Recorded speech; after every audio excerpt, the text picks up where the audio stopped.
Hi learners, welcome to Pathway classes. So this side Priyanka, I'm back with another video of part 2 on MCQ questions on labor welfare.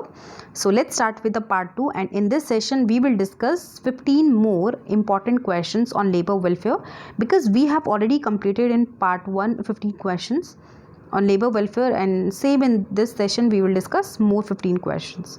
So let's start with the 16th question. In section 49 of Factories Act 1948 says about, so जो section 49 है factories act का, वो क्या define करता है? Welfare officer को, canteen को, rest room या फिर क्रेच को. सो the correct option is welfare officer. जो सेक्शन 49 है फैक्ट्रीज एक्ट 1948 का, वो डिफाइन करता है वेलफेयर ऑफिसर को. नेक्स्ट क्वेश्चन जो है हमारा, section 2K of the factories act 1947 says about, जो सेक्शन 2K है फैक्ट्रीज एक्ट का 1948 का, सो वो किसको डिफाइन करता है? मैन्युफैक्चरिंग प्रोसेस को, फैक्ट्रीज को, वर्कर को या फिर नन ऑफ एबव को. सो the correct answer is manufacturing process. Manufacturing process में यही था ना कि प्रिजर्व करना, उनको अल्ट्रेशन करना या फिर ऑयलिंग हो गया, एक प्रोडक्ट का, एक पर्टिकुलर प्रोडक्ट को रखना, प्रिजर्व करके रखना कोल्ड फार्म्स में. ठीक है, सो ये डिफाइन किया हुआ है फैक्ट्रीज एक्ट में in section 2K in manufacturing process. So एक बार आप चेकआउट कर लेना. 18th क्वेश्चन है हमारा, concept of the invisible hand theorem in the context of labour market was put forward by. So जो इनविजिबल हैंड थ्योरम है वो किसने डिफाइन की है लेबर मार्केट में? So you have 4 choices, Adam Smith, Karl Marx, J.S. Mill या फिर Ricardo. So the correct answer is Adam Smith. Invisible hand theorem एक ऐसी थ्योरम है जिसमें बोला गया है कि सेल्फ रेगुलेशन होना चाहिए लेबर मार्केट का. फॉर एग्जाम्पल, अगर एक चाय है और एक कॉफ़ी है तो आई विल चूज़ कॉफ़ी. ठीक है, बिकॉज कॉफ़ी मेरी फेवरेट है. तो यहाँ पे मैं क्या कर रही हूँ? यहाँ पे सेल्फ रेगुलेट कर रही हूँ, खुद से ही अपना डिसीजन ले रही हूँ, सेल्फ रेगुलेशन प्रोसेस हो रहा है. तो इसीलिए उन्होंने कहा है एडम स्मिथ ने कि हमें लेबर मार्केट में भी सेल्फ रेगुलेशन प्रोसेस को करना चाहिए एक पर्टिकुलर इंडिविजुअल को. ठीक है, नेक्स्ट क्वेश्चन है, conciliation officer declare a industrial dispute to have ended in the failure on 15 October 2017. जो कंसाइलेशन ऑफिसर है उनका जो डिस्प्यूट एंड अप हो रहा है वो नहीं कर पा रहे, मतलब उनका फेलियर हो गया है ऑन 15 अक्टूबर 2017 को, and submit the report to the appropriate government on 18 October. उन्होंने क्या किया? रिपोर्ट को सबमिट कर दिया अप्रोप्रिएट गवर्नमेंट को ऑन 18 अक्टूबर को, and the said report is being received by the government on 29 October. So जो रिपोर्ट है वो रिसीव हुई है गवर्नमेंट को ऑन 29 अक्टूबर को, and the government refer the dispute to the labour code on 5 November 2017. And then उसके बाद जो गवर्नमेंट है उन्होंने जो डिस्प्यूट है वो लेबर कोर्ट को दिया है, रेफ़र किया है ऑन 5 नवंबर 2017 को. So from the above information on which date is deemed to be conciliation has been concluded. So जो कंसाइलेशन जो ऑफिसर है उनका जो कार्यकाल है वो कब ख़त्म हो जाता है, मतलब कब कंक्लूड हो जाता है. सो यहाँ पे आपके पास ऑप्शंस हैं 15 अक्टूबर को, 18 अक्टूबर, 29 या फिर 5 नवंबर. So the correct answer is 29 October. क्यों? क्योंकि जो रिपोर्ट है वो गवर्नमेंट को रिसीव हुई है 29 अक्टूबर को, एंड जो गवर्नमेंट है उन्होंने अपना जो डिस्प्यूट है वो अब कंसाइलेशन ऑफिसर से हटाकर लेबर कोर्ट को दे दिया है. ठीक है, सो ये जो रिपोर्ट है वो गवर्नमेंट को 29 अक्टूबर को हुई है, दैट्स वाई जो कंसाइलेशन का जो कार्यकाल है वो ख़त्म होता है 29 अक्टूबर को. ठीक है, सो नेक्स्ट क्वेश्चन है, Convention number 138 of ILO relates that abolition of the forced labor right to collective bargaining was form of the child labor minimum age of admission to the employment. So जो Convention 138 है वो किसको define करता है? So the correct answer is minimum age for admission to the employment. So ILO का जो topic है वो मैंने ऑलरेडी कंप्लीट करा दिया है, तो एक बार आप चेकआउट कर लेना. वहाँ पे मैंने सारे कन्वेंशंस को प्रोवाइड कर दिया है. ऐसे ही क्वेश्चंस आ जाते हैं. फॉर एग्जांपल, अगर आपसे पूछा जाए 100 कन्वेंशन जो है नंबर वो किसको डिफाइन करता है, so this is your homework. So आप बताना जो 100 नंबर कन्वेंशन है ILO का वो किसको डिफाइन करता है. ठीक है, अब नेक्स्ट क्वेश्चन है, identify the correct sequence of the structured situational interview. So structured situational interview का आपके पास सीक्वेंसेस प्रोवाइडेड हैं एंड देन कोड है. तो कोड को आपको देखकर करेक्ट आंसर प्रोवाइड करना है। ठीक है, एक बार आप वीडियो को पॉज कर लेना एंड देन उसके बाद करेक्ट आंसर प्रोवाइड करना। तो मैं आपको इसका करेक्ट आंसर प्रोवाइड कर देती हूँ। इसका आंसर है थर्ड। फर्स्ट हम क्या करेंगे, एनालाइज करेंगे जॉब को, देन उसके बाद रेट करेंगे पर्टिकुलर जॉब की मेन ड्यूटीज़ को, समझेंगे, देन उसके बाद क्रिएट करेंगे क्वेश्चंस को एंड देन बेंचमार्क करेंगे आंसर्स को, दैट मीन्स आंसर्स को भी क्रिएट करना है। एंड देन लास्ट जो ऑप्शन रहेगा वो हमारा क्या रहेगा, अपॉइंट करना है एक इंटरव्यू पैनल को एंड देन कंडक्ट करने पड़ेंगे इंटरव्यूज़ को। सो एक पर्टिकुलर पैनल बैठता है जिसमें कि मैनेजर्स होते हैं, डायरेक्टर्स होते हैं, CEOs होते हैं, तो वो एक पैनल बैठेंगे एंड देन उसके बाद इंटरव्यू को कंडक्ट किया जाएगा। सो this is a procedure of structural situational interview. So next question क्या है हमारा, 23rd है। आपके पास लिस्ट ए है, लिस्ट बी है। सो फर्स्ट जो ऑप्शन है वो हमारा आइस ब्रेकर्स है। आइस ब्रेकर को हम क्या कहते हैं, उसका मीनिंग क्या है, तो आपको लिस्ट बी से समझ के एंड देन उसके बाद मैच करना है। सो इसका क्या हो जाएगा, थर्ड पॉइंट हो जाएगा आइस ब्रेकर का, games to get team members know each other. एक पर्टिकुलर गेम होता है जिससे कि टीम मेंबर्स क्या होते हैं, एक दूसरे को समझते हैं, एक दूसरे के ओपिनियंस को समझते हैं।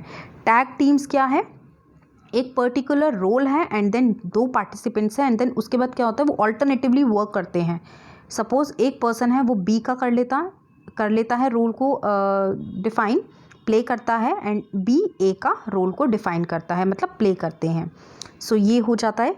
नेक्स्ट पॉइंट है मॉर्फोलॉजिकल एनालिसिस। मॉर्फोलॉजिकल एनालिसिस में आता है listing the alternative solutions to the problem. यहाँ पे बहुत सारे ऑल्टरनेटिव्स होते हैं एक पर्टिकुलर प्रॉब्लम के एंड देन उसको लिस्ट करना होता है मॉर्फोलॉजिकल में।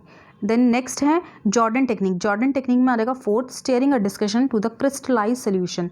जॉर्डन टेक्निक एक ऐसी टेक्निक है जिसमें कि पर्टिकुलर एम्प्लॉयज़ को या फिर टीम को पता नहीं होता है एक पर्टिकुलर प्रॉब्लम का, उसमें क्या होता है, फिर भी वो सजेशंस और ओपिनियंस प्रोवाइड करते हैं। उनको पता नहीं है प्रॉब्लम क्या है बट वो अपने सजेशंस भी देते हैं। नेक्स्ट क्वेश्चन है identify the correct sequence of the steps in developing BARS that is behavioural anchored rating scale and suggested by the Gary Dessler. तो ये जो बिहेवियरल रेटिंग स्केल है, एंकर्ड रेटिंग स्केल है, ये सजेस्ट किसने किया है, गैरी डेजलर ने किया है। And these are the steps and then code आपके पास प्रोवाइडेड है। कोड को देख के आपको आइडेंटिफाई करना है कि कौन सा करेक्ट है। सो द करेक्ट आंसर इज 3। सो सबसे पहले हम क्या करते हैं, क्रिटिकल इंसिडेंट को एक्सप्लेन करते हैं, राइट अप करते हैं, देन उसके बाद डेवलप करेंगे परफॉर्मेंस डायमेंशंस की कितनी परफॉर्मेंस की हमारी डायमेंशंस होनी चाहिए। देन उसके बाद रीलोकेट करते हैं इंसिडेंट को, देन स्केल प्रोवाइड करते हैं पर्टिकुलर इंसिडेंट्स का एंड देन फाइनल इंस्ट्रूमेंट आ जाता है। ठीक है, नेक्स्ट क्वेश्चन क्या है, as per the amendment of the payment of wages act 1936 made in 2017 the act shall apply to the wages payable to the employed person drawing monthly wages not exceeding. So जो payment of wages act है जो कि amendment हुआ है 2017 में इसका, जिसमें कि एक पर्टिकुलर पर्सन का जो एम्प्लॉयड पर्सन है उनकी वेजेस कितने से ज़्यादा नहीं होनी चाहिए। सो वो क्या होगा, 28,000, 26, 24 या फिर 30। सो the answer is 3, that is 24,000। सो 24,000 से ज़्यादा एक्सीड नहीं होनी चाहिए एक पर्टिकुलर पर्सन की पेमेंट। ठीक है, एक पर्टिकुलर पर्सन के वेजेस या सैलरी, तभी जो पेमेंट ऑफ वेजेस एक्ट है वो एप्लीकेबल होगा। 26th क्वेश्चन में बोला गया है, कुछ स्ट्रेसेस के बारे में बताया है कि कौन से ट्रू हैं कौन से फॉल्स हैं। आपको स्टेटमेंट्स प्रोवाइडेड हैं, 5 स्टेटमेंट प्रोवाइडेड हैं एंड कोड आपको प्रोवाइडेड है। देन आप इससे कैसे कर सकते हो, अगर सपोज आपको इसके बारे में नहीं पता तो आप क्या कर सकते हो, ऑड वन आउट कर सकते हो। सो मैं आपको एक करेक्ट आंसर इसका प्रोवाइड कर देती हूँ, देन उसके बाद पूरा प्रॉपर इसको एक्सप्लेन करती हूँ। सो the answer is A, C and E, ये दोनों करेक्ट हैं and B and D wrong हैं। सो क्यों है ये, सबसे पहला तो पॉइंट बोला गया है brain out stress syndrome. Brain out stress syndrome एक ऐसा स्ट्रेस है जिसमें कि एक पर्टिकुलर जॉब से रिलेटेड स्ट्रेस होता है, या तो उसमें ज़्यादा ही वर्क प्रेशर होगा या फिर नेगेटिविटी आ जाएगी एक पर्टिकुलर जॉब के लिए, तो वो बर्नआउट स्ट्रेस सिंड्रोम है। सो ये एक साइकोलॉजिकल कंडीशन है जो कि अनरिलीव्ड स्ट्रेस, वर्क स्ट्रेस के लिए डिफाइन करती है। देन उसके बाद आता है हमारा rushed out stress syndrome. Rushed out stress syndrome एक ऐसा सिंड्रोम है जिसमें कि एक रिपीटेटिव वर्क को बार बार करने के लिए बोला जाता है एम्प्लॉयज़ को, सो दैट वो बोर हो जाते हैं उससे। बोर्डम एक फॉर्म है रस्ट आउट स्ट्रेस सिंड्रोम, ठीक है, इसीलिए वो उनको स्ट्रेस हो सकता है। नेक्स्ट पॉइंट है हमारा, एक तो है डिस्ट्रेस एंड यूस्ट्रेस। यूस्ट्रेस एक particular good form of stress है।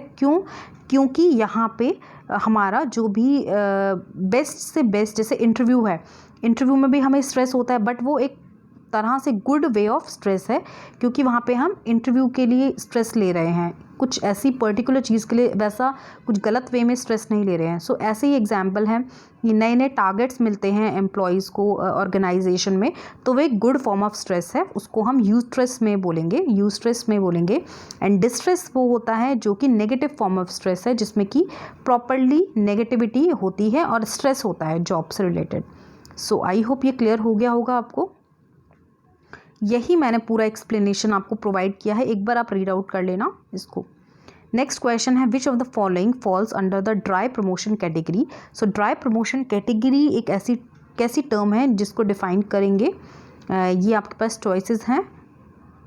सो the correct answer is 2, that is responsibilities increases but there is no increase in the pay. So payment increase नहीं होती, सैलरीज इंक्रीज नहीं होती, बस रिस्पॉन्सिबिलिटीज इंक्रीज हो जाती हैं, उसको हम कहते हैं dry promotion category. Next question है सेंसिटिविटी ट्रेनिंग। सेंसिटिविटी ट्रेनिंग को एक और नाम बोला जाता है, तो वो क्या है? एक्स ग्रुप ट्रेनिंग होता है, वाई होता है, टी होता है, या फिर कोर ग्रुप ट्रेनिंग होता है।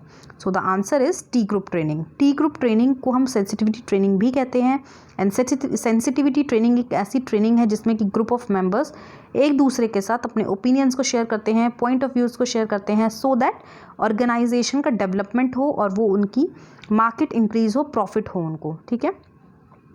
नेक्स्ट क्वेश्चन है मैचिंग। यहाँ पे आपके पास एक्स हैं एंड देन यहाँ पे आपके पास लिस्ट बी में आपके पास ईयर्स हैं कि कौन से ईयर्स में ये होता है, ठीक है। सो इंडस्ट्रियल एम्प्लॉयमेंट स्टैंडिंग एक्ट है वो कौन से ईयर में आया है, इंडस्ट्रियल डिस्प्यूट कौन से ईयर में आया है, फैक्ट्रीज एक्ट कौन से ईयर में आया है, या फिर ट्रेड यूनियन एक्ट जो है वो कौन से ईयर में आया है। सो the answer is D is the correct answer.